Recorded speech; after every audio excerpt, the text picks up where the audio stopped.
Écoutez, l'entrée en vigueur de la zone orange sur la Côte-Nord est accueillie avec résignation un peu partout sur le territoire. Bien sûr, les élus de la Haute-Côte-Nord et de la Manicouagan comprennent cette décision de la santé publique là, avec l'arrivée des variants et aussi des nombreuses éclosions dans ces deux MRC. Mais du côté de la santé publique, on mentionne que la plupart des 43 cas actifs, bien sûr, sont situés dans ces deux MRC, mais il y en a aussi ailleurs. Donc voilà la raison du changement vers le palier orange.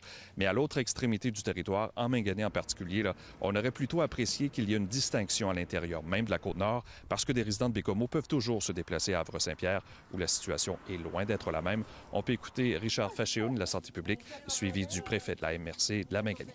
C'est important, certaines activités pour la santé mentale, mais la situation actuelle ne permet pas de maintenir ces acquis-là du palier jaune. On doit intervenir très rapidement pour corriger la situation et par après, on va faire une réévaluation pour prendre d'autres décisions. C'est que les gens sont très déçus de la décision qui a été prise de nous mettre à l'orange, parce que pour eux, ils respectent les normes pour plusieurs qui m'ont parlé.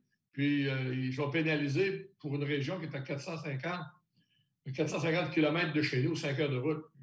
En plus de l'instauration d'un couvre-feu à 21h30 et de la fin des rassemblements privés, un des changements majeurs en zone orange, c'est que les bars devront maintenant fermer leurs portes après avoir été ouverts une vingtaine de jours. Au bar de la Boulatec de Bécomo, le gérant espère ouvrir ses portes le plus rapidement possible.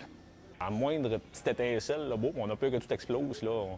On nous arrête encore. Là. Ce coup-là, il est dur. Il est dur. Moi, je le prends dur, mais le staff le prend encore plus dur. J'espère que ça ne fera pas de dommages à long terme. J'aimerais pas ça par du monde. Même les clients aussi, là, maintenant, on sent que c'est pas... Ce coup-là, le monde le prend moins un peu. J'aimerais ça qu'il y ait la même approche. Là, OK, on a été prudent, on a agi rapidement, on ferme, mais j'aimerais ça que quand ça va aller bien, qu'on n'attende pas un mois et demi à un cas par semaine pour réouvrir. Quand ça va faire 10 jours qu'il ne se passe rien, tout ça, regarde.